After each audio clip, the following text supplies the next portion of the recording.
So, Robert Wilson, the other Robert Wilson. Yes. Am I still the chair of this? I believe Rick was going to take over as chair. The new assignments happen as of 3:30 this afternoon. So Yes, Mary, you're still the chair. Okay. And Rick is there. Okay, great. It's 1 o'clock, so we might as well get going.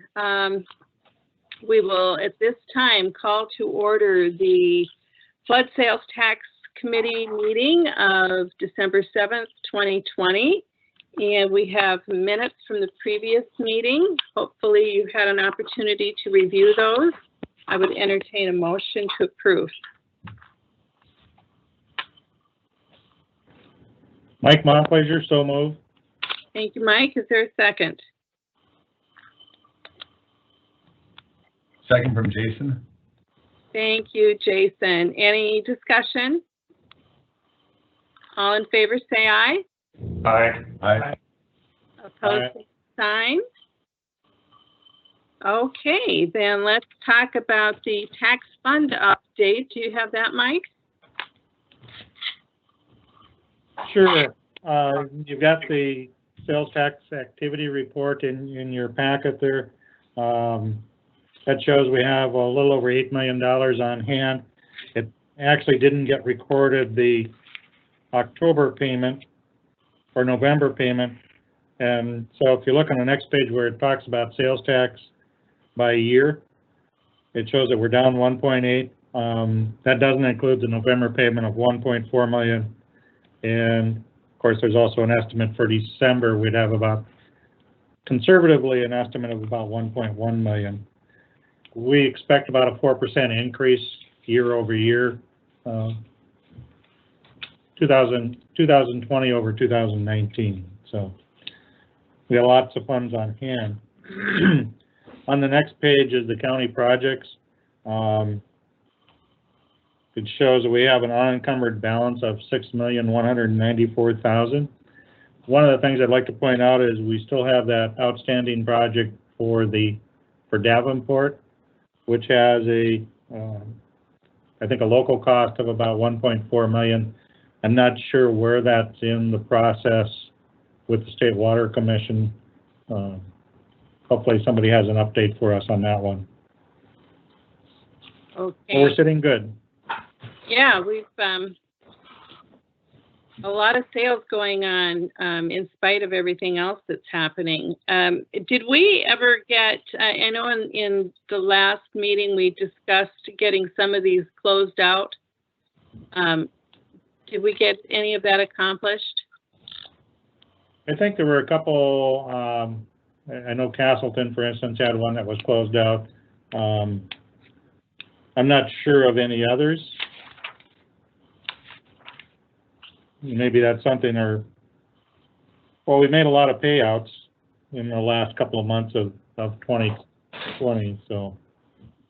And I don't know, Kurt, do you have any update on, did you have the Davenport one? I do. Yeah. I can go through the list on the next agenda item, but specifically to Davenport, the Water Commission funding was approved in April. So they approved $2,083,000, which is a huge win. A lot of help from Robert and Jason Benson and some state senators and commissioners calling. So that was all very helpful. So thank you to everybody for that. The Water Commission did approve that project. So immediately when that was approved, it went to a assessment vote to make sure the remainder of the local share was there. That closed about 2 weeks ago, and they approved it 86% to about 14. And so as soon as the assessment hearing wraps up, all of the funding is now in place. The Maple River Water Resource District has approved a geotechnical investigation to start, and design is going to take off now that all the funding is secured. So that project is a full go. Great. Do we know what our share will be on that? So the flood sales tax approved, I think it was $1,425,000. I don't have the number in front of me. The latest engineer's report showed about 1.2 to 1.3 million. Depending on how the bids come in, it is the estimate with cost share funding from the state factored in. So that is the current estimate. In about a year, when permitting and FEMA coordination and all those things are accomplished, and we can get the project actually bid, we'll have a real accurate estimate to what your final number will be. I'd like to add that then to the obligated funds so that we have a better tracking system of it. Is that okay? Yes, please do. And that really was my question too, is I don't see the 1.2 on the list here. That's because we haven't officially put it on the list? Correct. It'd be 1,425,000, Kurt? Yeah, that's my memory. I can confirm after this meeting. Commissioner Pollack, the approval on that was contingent upon the State Water Commission cost share. And so I think that's why there was a second piece that had to happen before that was an encumbrance. It is the reason. Okay, great. Thank you. Well, then we really don't need any more action on that one, if that's been satisfied at this point. Right, I'll just add it to the encumbrance. Okay. Madam Chair, this is Rick. I just have a question. Sure. Mike, the reserve for diversion project on page 1, that 341,000, what is that? Does that just carry over from previous months, or what do we have on there? Yeah, that's a carryover, and we do some back and forth stuff. For instance, we pay all the expenses of the administrative office for the diversion authority. Oh, okay. And then we bill back and forth, and so it's just kind of a cleanup type account. Like an intercompany account of some type. Yep, between All us right. and the city. Thank you. Okay. Well, then let's move on. Did any more questions about any of the tax fund updates?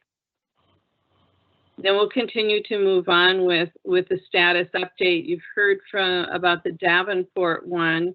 Do you want to just go through this list? Sure, I can do that. Thanks, Commissioner Sherling. Okay. I can go through the projects I'm aware of, which is most of the ones that have a left to pay number. Okay. 2013 Maple Steel Dam project. We think that is preliminary design from the dam. Carol and I are going to look into the remaining scope and see if there's anything left on that. And if there's not, then the recommendation will go to the board to release those funds. But we want to make sure there's nothing outstanding on that. Upper Maple River Detention Study Phase 2, that's ongoing. That's a study of dams in the Upper Maple River watershed. The report has been submitted to the NRCS, and the current status of that is that they want some more natural resource enhancements in the floodwater pool. And so a landowner meeting was held last week with any impacted landowners. Comments can be received in writing out through January 4th. So once those comments are received, the Cass County Joint Water Resource District will decide how to finalize that report and submit it to NRCS. And once that report is finalized, we'll hear if we get an exception to the benefit cost ratio to proceed with design of one or both of those dams. And so that's the Upper Maple. The benefit cost ratio is well. I've got a question for you on that. Do you have landowner participation? Do you anticipate that? Commissioner Sterling, yes, there has been a number of meetings with the landowners. It was actually a project team effort. So that involved county officials, township officials, state officials, and federal agency officials, all the way since the beginning of that project. And then once the NRCS mentioned that they don't think that federal participation will continue without additional natural resource enhancements, the first thing the board did was schedule a landowner meeting to make sure that they were all updated to that situation and could comment. The participation to date has been that this is a study and it's not time to negotiate land yet. Once there is the study completed, then there will be design of the dam, and then the NRCS will decide after that if they continue with participation in the cost of construction. They do fund nearly 100% of design though, so that's the next step. So do you anticipate that this would be a dam similar to like the Upper Maple River, a dry dam type thing that can be farmed? Yeah, that's correct. There's actually two sites. One of them is more favorable. It's kind of the preferred option of the planning team. That one would be sooner. The other one would be several years down the road. But yeah, it would be similar to the Upper Maple River Dam in size and benefits. And would the benefit there, and maybe just even include the rush detention study too, would that affect stream flows on the Red eventually? So the Upper Maple site is so far upstream that it's not necessarily a benefit to the Red. They are both upstream of the Maple River Dam. And so any upstream retention that stores water and prevents it from going to the Maple River Dam could prevent additional flows from going over the Maple River Dam spillway, which is, again causes, flood. The more that goes over the spillway, the worse flooding is downstream. So it's hard to tie a direct benefit to the Red River, but there certainly is some.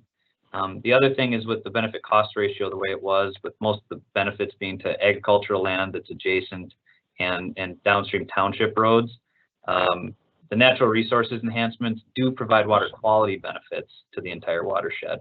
And that gets all the way down to the Canadian border. And the reason NRCS likes to pursue that is that's part of the Boundary Waters Treaty is I guess, global water quality enhancements. So that's the avenue being pursued right now to keep the federal participation. Okay, good. Thank you.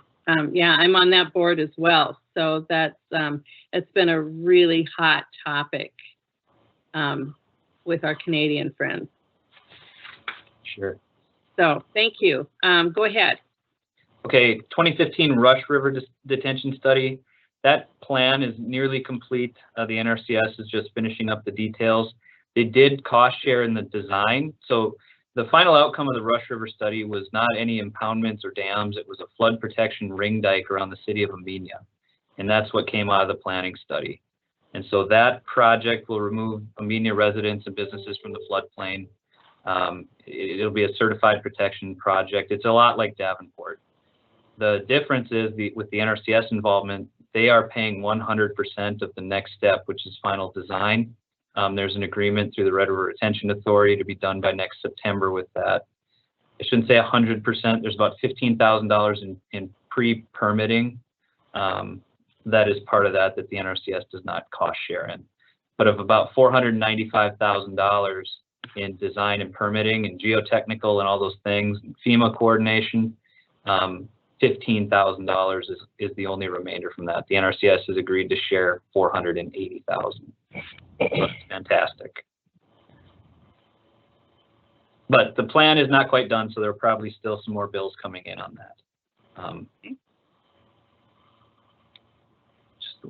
2016 City of Mapleton levy, the raise was complete.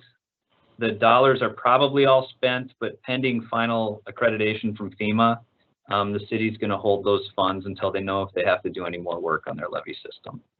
It's not anticipated, but that's the status on that one. 2017 Sheldon Addition Ring Dike Levee Project. So that's a ring dike around a subdivision just west of the West Fargo Lagoons, and it'll be just on the west side of the FM diversion, part of the P3 reach of that channel right along Highway 10. That project has an approved assessment district. It has approved State Water Commission funding, and it has approved funding from this board. The land was adjacent to the FM diversion channel, so the land acquisition has been tied up in that process.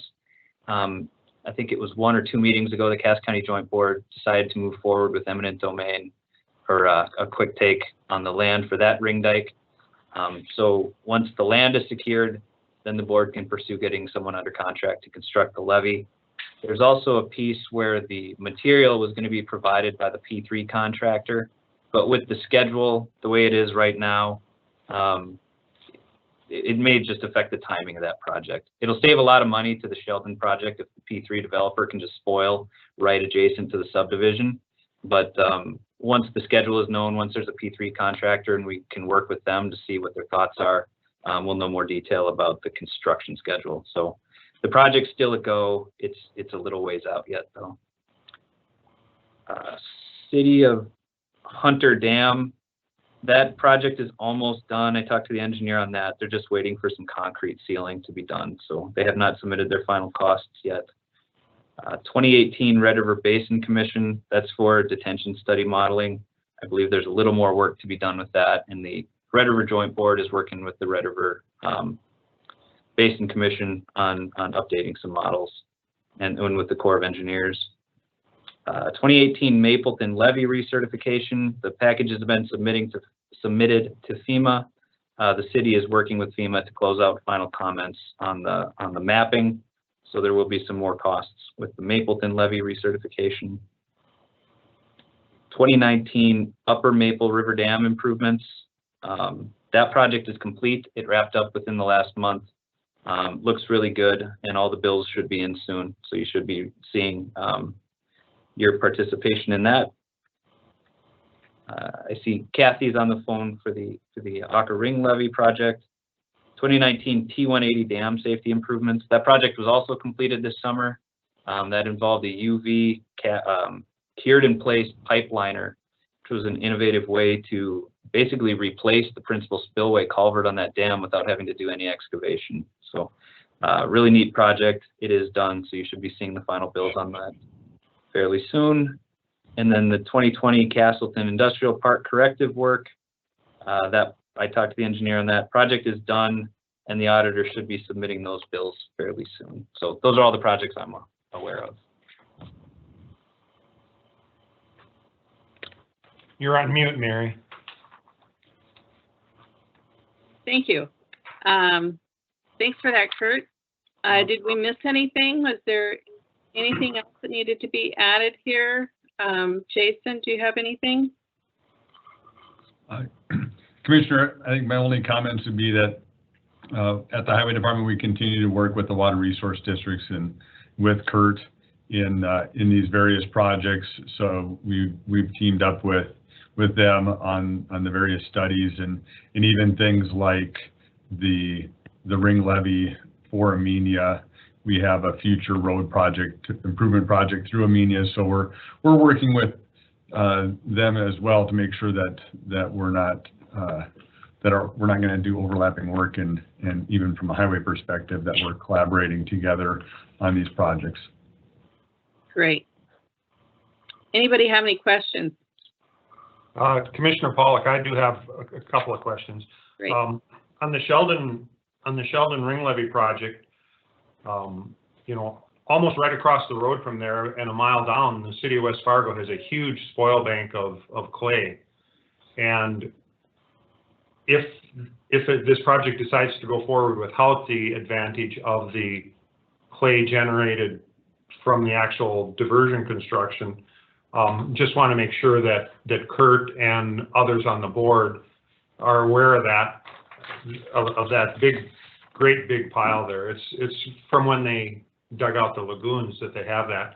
And there's a high degree of cooperation and participation between Southeast Cass Water District and you know, the county and with all of these projects. So I would hope that they wouldn't lose track of that opportunity versus having to haul dirt in from miles away if in fact it comes to that.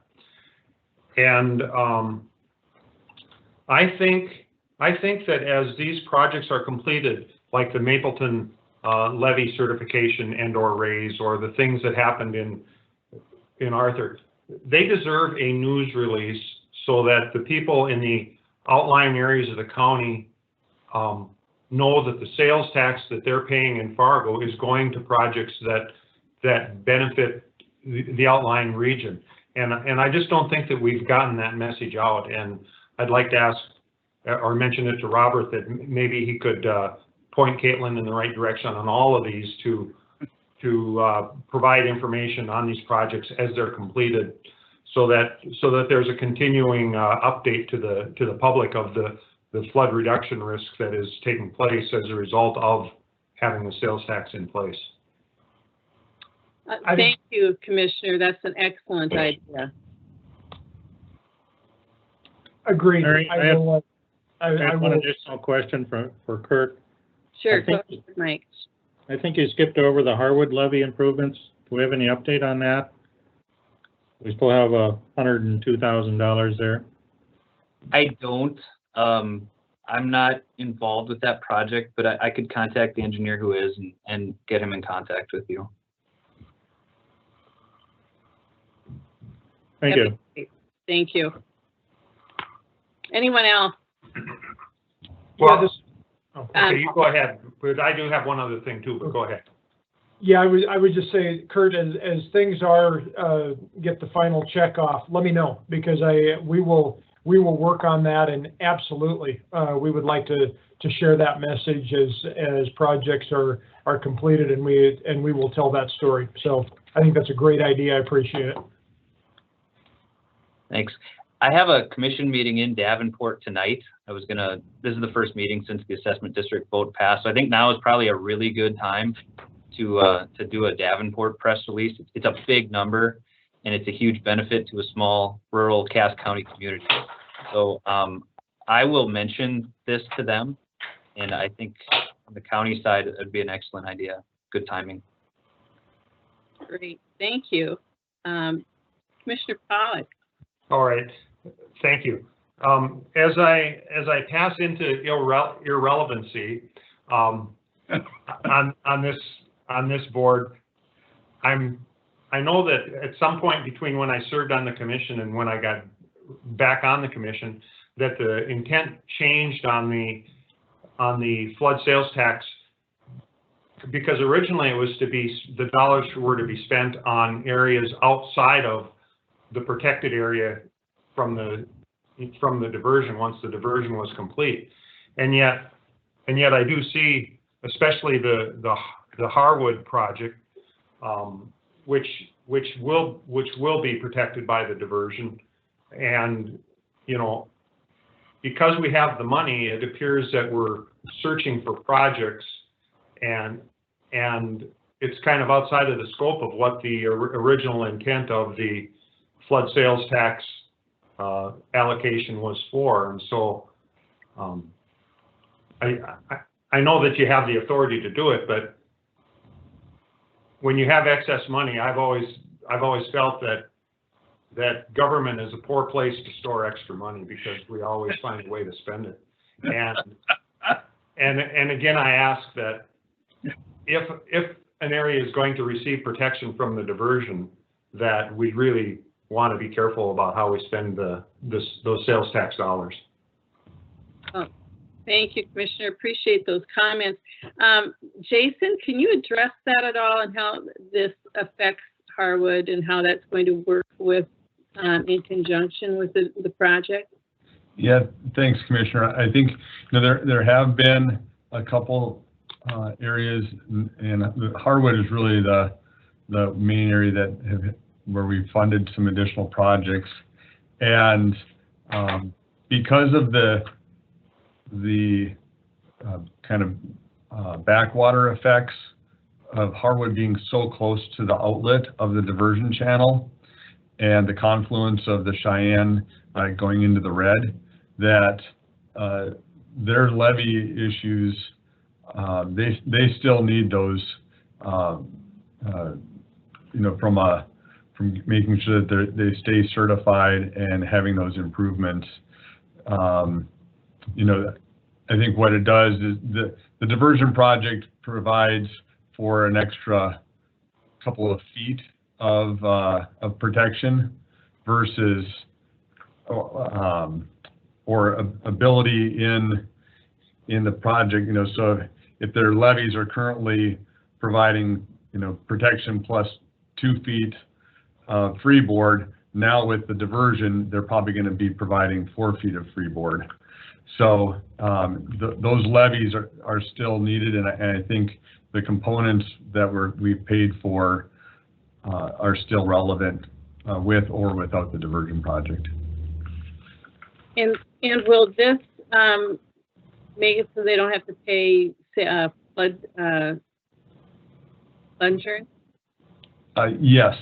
So with, you know, two things, you know, the diversion project itself removes a large portion of the city from the 100-year floodplain through the Clomar. But at the same time, you know, I think if there are some parts of the city that without the levee, they would be at risk. Okay, thank you. Anybody else have any questions regarding Harwood or any of these other projects? All right. Then we will move on to item number 5, additional project requests. And Kathy is here. Thank you for waiting. Appreciate that and welcome. Who's going to present this? Is that you, Jason, or? No, actually, it's going to be me, Mary. Thank you for having me. I really appreciate that. And what I'm here really is to give some clarification as to why in my letter of intent, Dan and I put in higher costs since the November 2019 Flood Sales Tax Committee preliminary cost that you gave on. Dan and I have contacted several engineers or contracting companies, and along with Brady helping us up to that point. And some of them have been interested in it, some have not been interested in it. And as our letter said, one of the things, the verbal commitment came from $69,000 all the way to $85,000 to put this ring dike in. We have a written one of $226,139.30, which these are all local contractors that we've been talking to. The biggest concern is getting the material to our site or even have the material available. I have 2 contractors that we're working with, and Brady actually confirmed that they have worked with them also. So they're looking at, they have more available of the material.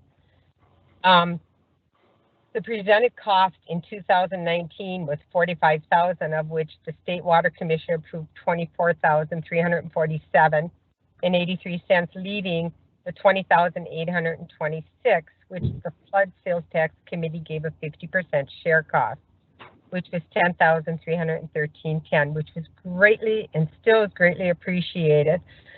It's just we have a much bigger cost coming out at that. And what I guess what Dan and I are looking at and saying, can we look at a greater percentage and not to exceed over like 80,000 and say, here it is. We're asking the Sales Tax Committee to pick up 41,739, and we would pick up the remaining cost of that. This is not only protecting just one home, but we also have to take a look at it that we are also protecting a business that is there, and that's my business. Dan and I have our business there, so it's there. I wouldn't be here today if I didn't believe that this was a absolute necessity that would protect us from flooding ever.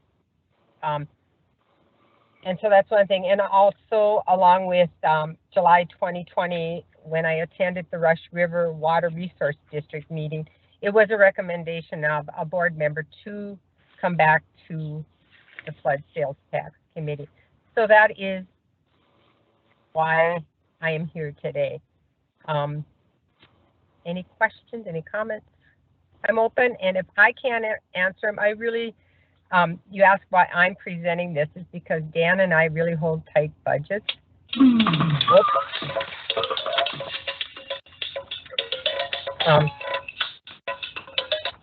Anyway, I'm sorry about that. Phone has to ring.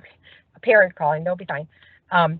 Is because we do hold to a very tight budget. I'm glad somebody else's went off. Anyway, and Kurt with Brady and with Carol, they have all extensively given us help. But Dan and I are trying to do as much of the legwork so that we do not spend any money unwisely.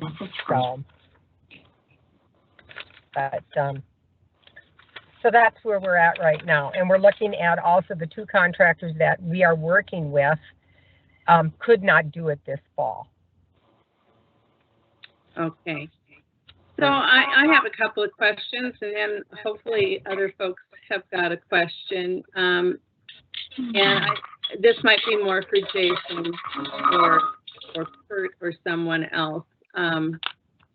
But when we put this together, is this going to, I mean, and maybe you know this, is the house currently in the floodplain? Do you have to pay flood insurance? And would this levy take it out? Because my understanding is that a personal levy would not, because it's got to be maintained by a government entity. So maybe somebody wants to jump in there on that. Okay, I'm going to jump in part of it, and please, anybody who wants to correct if I give the wrong information. According to, we do not pay flood insurance at this point. We are not required to pay it, but according to the National Flood Commissioner, we are right in the mix of being within the flood plain and being required to it. That is a study that's ongoing. Okay. Commissioner Sherling, Yeah. this is Jason. Yeah, so the Western Cass flood insurance, and I guess Kurt can probably give a great description on this too. That Western Cass flood insurance study is we expect it to be completely adopted by the end of next summer, and at that point, they'll fall within, portions of that property will fall within the 100-year floodplain. And you're correct, the personal ring levies can't be certified. Kurt, if you want to, I'll kind of turn it over to you because I know you've got extensive experience in that. Thanks, Jason. No, you're spot on. It does need to be maintained and operated by a entity participating in the National Flood Insurance Program. And so I've never seen a private project achieve that. I think down in the Twin Cities, there's one near Valley Fair where they own it and the city participates. But generally, private projects in general cannot be FEMA accredited. That doesn't mean they're not good. That doesn't mean they don't provide good peace of mind. But FEMA's got a whole design book on additional things and costs and geotechnical studies and interior flood control studies to be a certified and accredited levy. So that is not achievable with a farmstead ring dike. Well, if that's the case, then why can't we do a less expensive levy? I mean, you drive around, you see lots of folks have piled up dirt around their farmsteads or their homes, even in just rural areas around the county. I've got people across the street from me that have done that. And, you know, it's one less sandbag they have to throw if there's a problem. So if you can't get it certified anyway, and you can't get them out of the flood zone for flood insurance purposes, why not just do something less expensive? I know that's not what engineers like to hear probably, but I mean, somebody got a bobcat, go throw up a ring dike. You're right. We try to get as little cost as possible into these projects. You're spot on. But to get the State Water Commission cost share, it needs to meet their minimum standards, which is 1 foot above either the 100-year or the flood record. FEMA would require 3 feet plus settlement plus topsoil. So they're usually 4 feet of freeboard. So this project already is designed to a minimal standard, meaning 1 foot above the 100-year flood elevation. A lot of levees, if it was designed to protect a city, would be mowable and have 4 or 5 to 1 slopes. These are a minimum of a 3 to 1 slope. So there is design guidance from the state on what it takes to meet their cost share requirements. And so it is substantially less design than what FEMA has. Okay. And then Kurt, as long as you've been working on that Western Cass study, how many other folks are going to be in this situation when that's all done? A lot of folks will be coming out because the rural areas are going to be much better defined as far as where the flood risk is. And this map's been out in a preliminary form since 2015.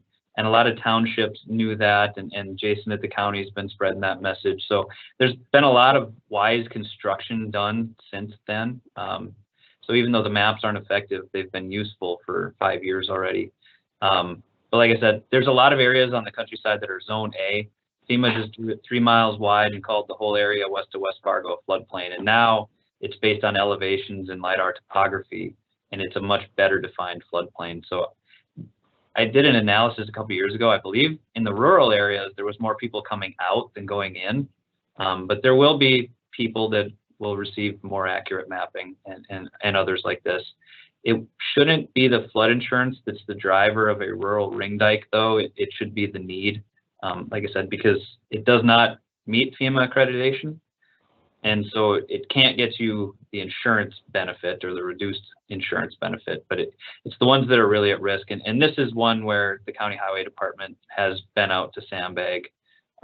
This was a pretty substantial effort in the spring of 2019. So this project will save the county future resources and the ACAs especially.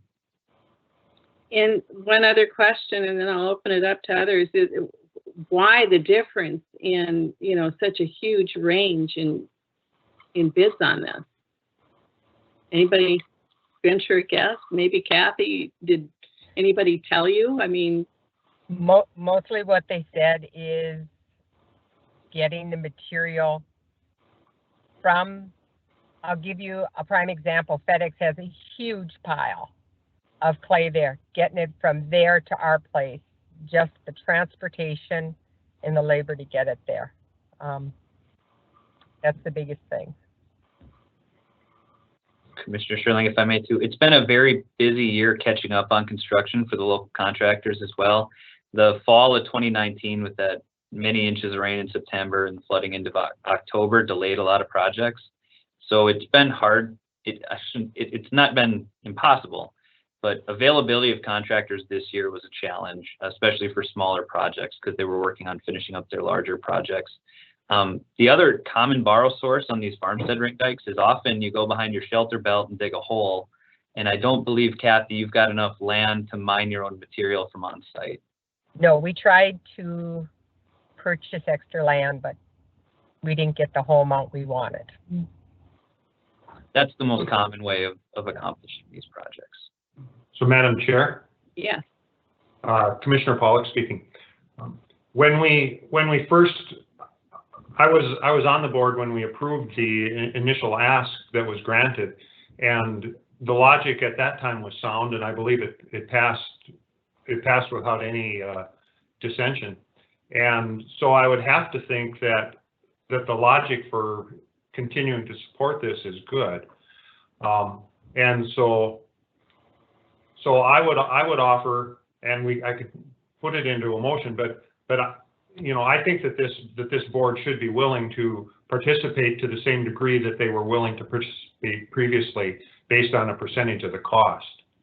And offhand, I don't remember if that was a 90%. I think we were taking 90% of your share, and you were putting in 10%. Is that correct, Kathy? No, it was 50%. 50. Yeah, Okay. But in any event, I think that we should continue on that same basis for the additional costs, because your interest is not to have it get out of hand, but to make it affordable. Correct. Very, very correct. And that is why I'm trying to present this best of my knowledge that I can, so I can keep the cost right now down. And once I can move ahead even further, then again, more engineering will be on top with me before a contractor is even selected. Well, Madam Chair, I'm reluctant to make the motion to participate up to 50% because I'm not here to defend it after today.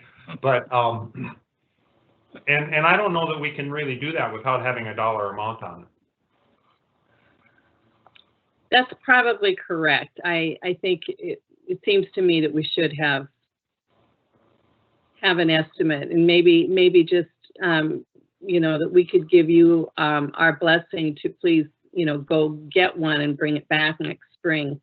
You're not going to be doing anything now. I will tell you that, when we have had to scramble to take care of these rural farmsteads or rural homes during our spring flooding, it really does put the crews at risk, whether it's, the deputies or Jason's crew. It's not only expensive, but it's dangerous work. It's often in the middle of the night, trying to scramble. All of a sudden water shows up where it hadn't been before. It seems like every flood's a little different. So would that be a fair assessment to ask you to come back and see if they can't sharpen their pencils a little bit and have some firm numbers for us to consider? I think that's really a fair question. That's actually the way I looked at it, because I was giving you a range of what everybody has told me in this process. I guess one of the things I am asking for is that it be above 50%, just for the fact that the costs have all gone up. And this isn't going to be, I look at this is our retirement, and Dan and I are really looking at a great investment all the way around. I see it as an investment for the county. And one of the things that I honestly see more than anything is that what a news release. I agree. Boy, I was really glad to hear that, to say, let's get the projects you are doing out into the news. What a positive thing. So, does anybody else have any other comments? Mary, this is Yes. Rick. I'm not on the committee, but I will be in about 3 hours maybe, or whatever, but just a thought on this, and I agree with you. I was going to say the same thing. It'd be nice if we got, we saw what the bid was. It gives us a much better understanding of what the cost is going to be. If we just said it'll be above 50%, we don't know if that's that $226,000 project or a $69,000 project. We can't really take action on that. So we really need some type of a bid, and we do have, we do have the authority or opportunity to go above 50% on these projects if we choose to, but I think the issue is we want to know what the cost is up front. Thank you. And Madam Chair, if I might add, Commissioner Pollock speaking. Looking in our rules, we say that the cost share will be 50% of the local share of the non-retention projects. That is, if a $100,000 project had a 50% cost share, state cost share and the local share is 50, then the county would pay 25. In other words, we have established the policy of what it is, and it is established at the 50% in this type of activity. So if we do change that, I think you would have to change the policy. Madam Chair. Yes. If you do go to point 4 on the last page of our policy, it does talk about if significant funds are available compared to the project request, the county may authorize a cost share above 50% for non-retention projects and above 75% for retention projects. So we do have that opportunity to go above 50% if we choose, and the projects to date haven't been significant. And I think this really came about because there's been a lot of work done within the city of Fargo, Right. At more than 50%. Kind of felt that we should have that flexibility.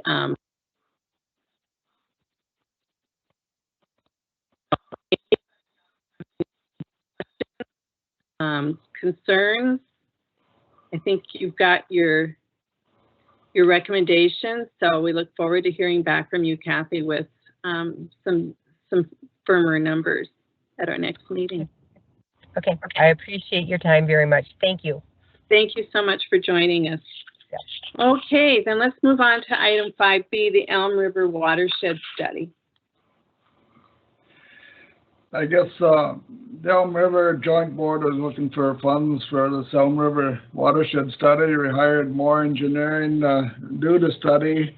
I'm Robert Thompson, Chairman of the Elm River Joint Water Resource Board, and the study has a total cost of $120,000. State Water Commission has already, through the state engineers, agreed to pay $72,000, and the Red River Joint Board is going to pay $31,200, and they've agreed to that. Local cost is $16,800.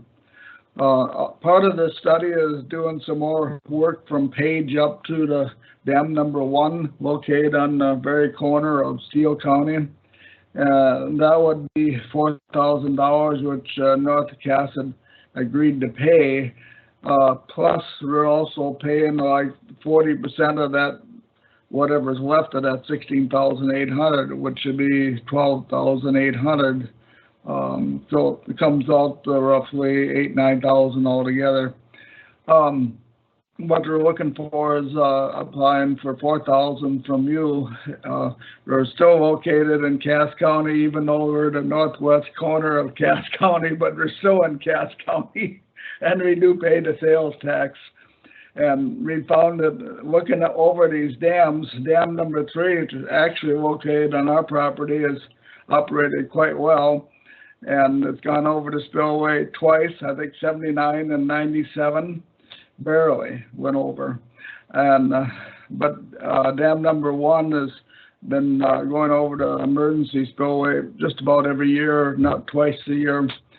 And dam number 2 in the very southwest corner of Trail County has had lots of problems and washed out culverts downstream. And just to give you an idea, the principal spillway, which is a culvert on the bottom of the dam on dam number 3 on our property, is a 24-inch, and which is only like 4.5 cubic feet.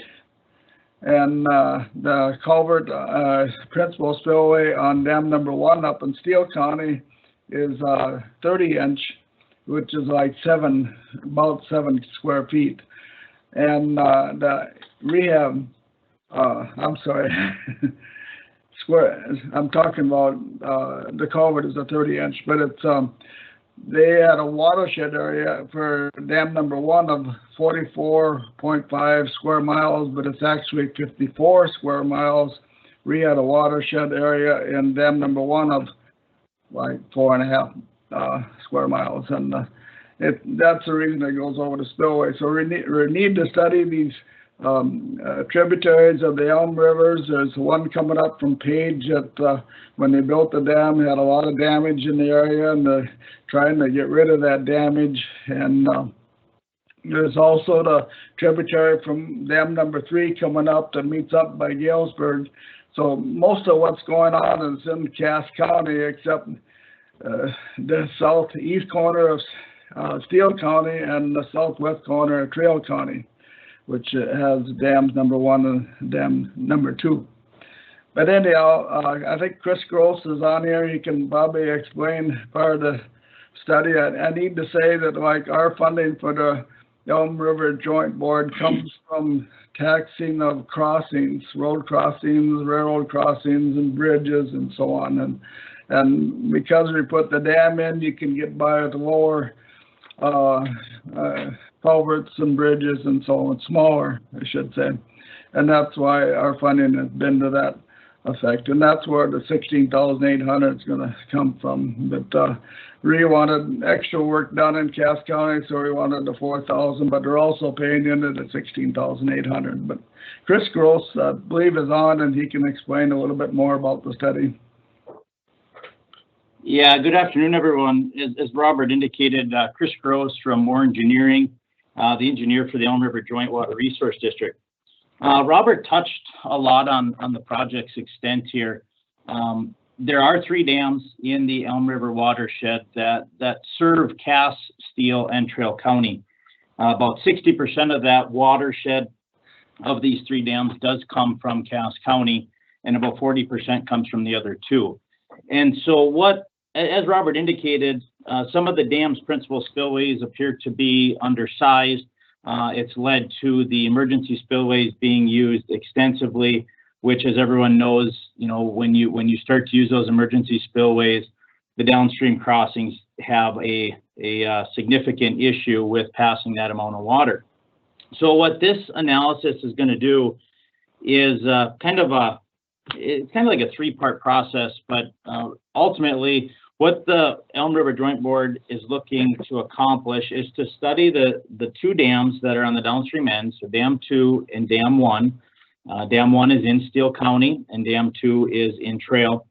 And what they're going to look at is if there's any improvements that can be done on those projects that will eliminate the flooding issues that are occurring downstream. But in addition to that, Robert in the North Cass Water Resource District has also added or wanted this analysis to include studying the flooding problems from the city of Page to the Cass Steel line. And that's really the heart of the request today, is not so much to pay for the bulk of the study, which Robert indicated was $120,000, but to simply pay for the Cass County impacts or the Cass County benefits that they would receive from this study. And again, that was to study the flooding issues along the Elm River tributary from the city of Page to the Cass Steel line. The North Cass Water Resource District will pick up their fair share of their contribution to the joint board for the remaining portion of the study. So hopefully I clarified a few things there, but I can yield to any questions that any of the commissioners would have. Madam Chair? Yes, Commissioner Pollak. Commissioner Pollak speaking. I move approval of the requested amount for the Elm River study project of $4,000. Is there a second? This is Jason, I'll second. Thank you, Jason. Is there any further discussion or any further questions for these gentlemen?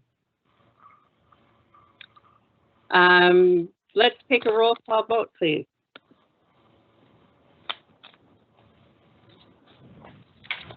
Mr. Sterling? Yes. Mr. Pollak? Yes. Mr. Wilson? Yes. Mr. Montplaisir? Yes. Mr. Olson? Mr. Benson? Yes. Okay. Well, good luck with that. And we'll look forward to hearing back from you. Thank you very much. And thank you for everyone. joining. We sure did appreciate the 65 mile per hour in Cass County rural. That was a big bonus to this county. Well, good. It's, we've only heard negative things about it, so I'm glad to hear something positive. Everybody out here is just beaming. They're just beaming. They're so happy. The silent majority speaks. That's right. There you go. Okay, well, thank you so much again, Robert, for joining us, and Chris and Kurt. Members, is there any other business that anyone has? Commissioner Pollak, we will miss you. Thank you for your years of service on this board. It's your insight has always been welcome. Of course, a member of the public, you can join us anytime you'd like. Well, thank you. I appreciate the confidence that the commission placed in me by giving me the appointment. Thanks so much. You're welcome. Okay, if there's no other business, we are adjourned.